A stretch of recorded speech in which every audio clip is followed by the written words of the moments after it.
গ্রহরূপে পৃথিবী স্যারের কাজ হয়ে গেছে, পৃথিবীর গতিসমূহ হয়ে গেছে, তাহলে প্রাকৃতিকের চ্যাপ্টার শেষ। আর ভারতের সম্পদে হচ্ছে তোর শক্তি সম্পদটা বাকি, আর সম্পদ থেকে বড় পরিণত দেওয়া বাকি। দিলে তোর মোটামুটি কমপ্লিট হয়ে যাচ্ছে পুরো সিলেবাস। তার মানে মনে কর এই মাসেই তোর ফেব্রুয়ারিতেই পুরো সিলেবাস শেষ হয়ে যাচ্ছে। মার্চ মাসটা শুধু প্রশ্ন বিচিত্রা আর রিভিশন করাবো।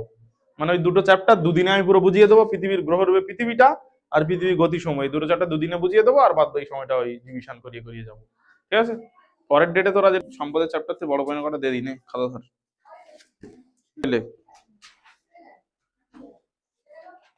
লেখ মার্কস 2 বা 3।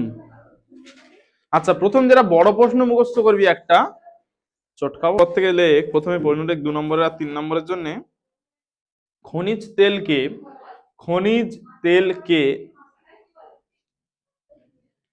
হয়েছে খনিজ তেলকে তরল সোনা বলা হয় কেন? তরল সোনা বলা হয় কেন? খনিজ তেলকে তরল সোনা বলা হয় কেন?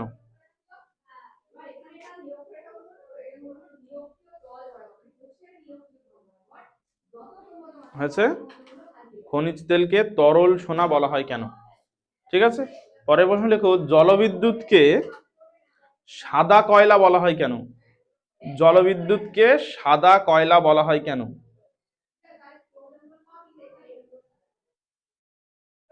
হলো জলবিদ্যুৎকে সাদা কয়লা বলা হয় কেন?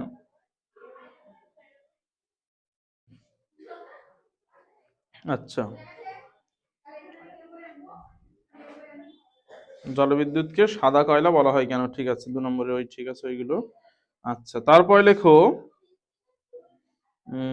ওই প্রশ্নটা লেখো ভারতের কোন অংশে, এটা মোস্ট ইম্পর্টেন্ট প্রশ্ন, হ্যাঁ, ভারতের কোন অংশে জলবিদ্যুৎ উৎপাদন অধিক হয় এবং কেন?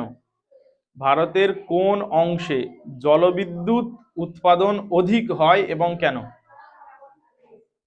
ঠিক আছে, ভারতের কোন অংশে জলবিদ্যুৎ উৎপাদন অধিক হয় মানে বেশি হয় এবং কেন? কোন অংশে বলতো?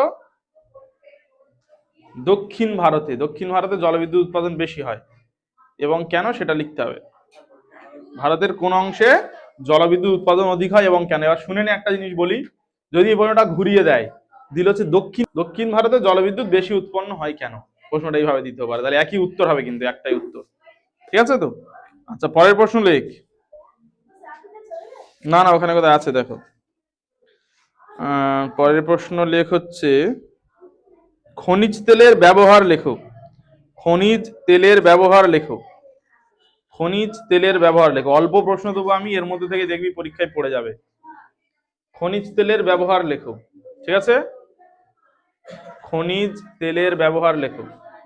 পরের প্রশ্ন লেখ অপ্রচলিত শক্তি ব্যবহারের সুবিধাগুলি লেখো। অপ্রচলিত শক্তি ব্যবহারের সুবিধাগুলি লেখো। অপ্রচলিত শক্তি ব্যবহারের সুবিধাগুলি লেখো। খুব ইম্পর্টেন্ট প্রশ্ন কিন্তু এইগুলো। অপ্রচলিত শক্তি ব্যবহারের সুবিধাগুলি লেখো। সবাই সুন্দর করে মুখস্থ করবে। আচ্ছা, তারপরে প্রশ্নটা লেখো এখান থেকে। লেখো ওই প্রশ্নটা, হ্যাঁ লেখো সম্পদ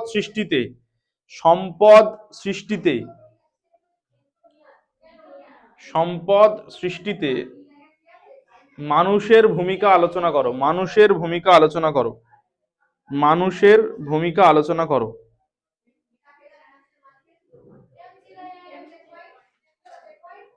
হয়েছে, মানুষের ভূমিকা আলোচনা করো। আচ্ছা, আর একটা প্রশ্ন আছে এখানে, লেখো ক্ষয়িষ্ণু সম্পদ ও অফুরন্ত সম্পদের মধ্যে পার্থক্য লেখো।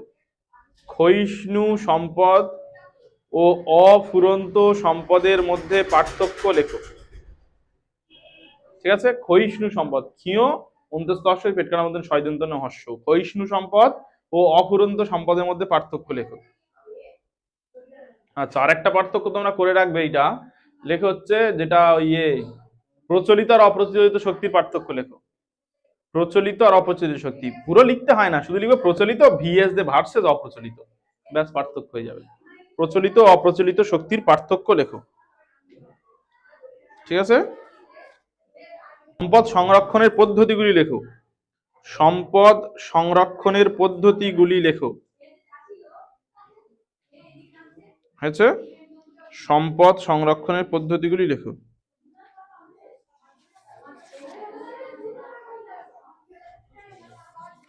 পদ্ধতিগুলি লেখো।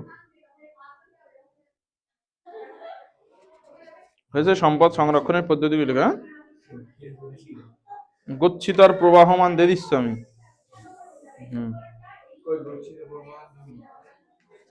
তাহলে গচ্ছিত প্রবাহমান সম্পদের পার্থক্য লেখো। গচ্ছিত প্রবাহমান সম্পদের পার্থক্য লেখো।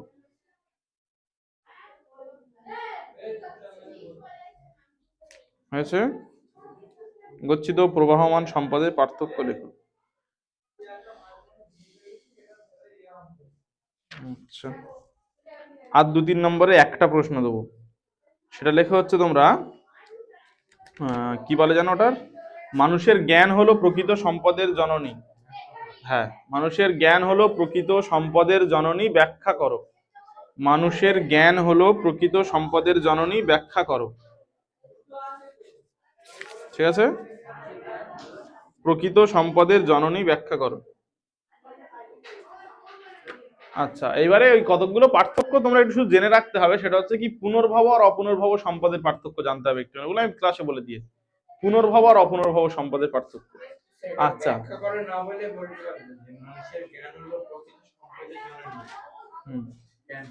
হ্যাঁ, একই ব্যবস্থা। আচ্ছা শোনো, একটা কথা বলি, শোনো, এখান থেকে 5 নম্বরের জন্য 2টো প্রশ্ন প্রধানত করতে হবে। আমি একটা তোমাদের তার মধ্যে বেশি ইম্পর্টেন্ট বলবো, সেইটা শুধু তোমার এখানে 5 নম্বর লেখো, মার্কস 5। এখান থেকে একটাই 5 নম্বরে আমি বলছি, সেটা সবাই করে নাও। লেখো জলবিদ্যুৎ উৎপাদনের অনুকূল পরিবেশ আলোচনা করো। জলবিদ্যুৎ উৎপাদনের অনুকূল পরিবেশ আলোচনা করো। তো স্মার্ট স্টুডেন্টসরা, এই ক্লাসটা খুব মন দিয়ে করার জন্য সবাইকে অসংখ্য ধন্যবাদ। ভিডিওটা যদি তোমার ভালো লেগে থাকে অনেক অনেক বেশি করে শেয়ার করে দাও, লাইক করো, কমেন্ট করো, আর বন্ধু বান্ধবীদের মধ্যে বেশি বেশি করে আমাদের ভিডিও এবং চ্যানেলের লিঙ্কটা পাঠাতে হবে। কারণ কি, আমরা চাইছি স্মার্ট টিউটোরিয়াল হাব পরিবারটাকে অনেক অনেক বড় করার জন্য। তুমি এই পরিবারের অত্যন্ত একটা গুরুত্বপূর্ণ সদস্য, তোমারও কিন্তু দায়িত্ব আমাদের পরিবারটাকে সবার কাছে পৌঁছে দেওয়ার জন্য। সবাই ভালো থাকবে, সুস্থ থাকবে, নিজের খেয়াল রাখবে আর পড়াশোনা করবে। ঠিক আছে? Thank you.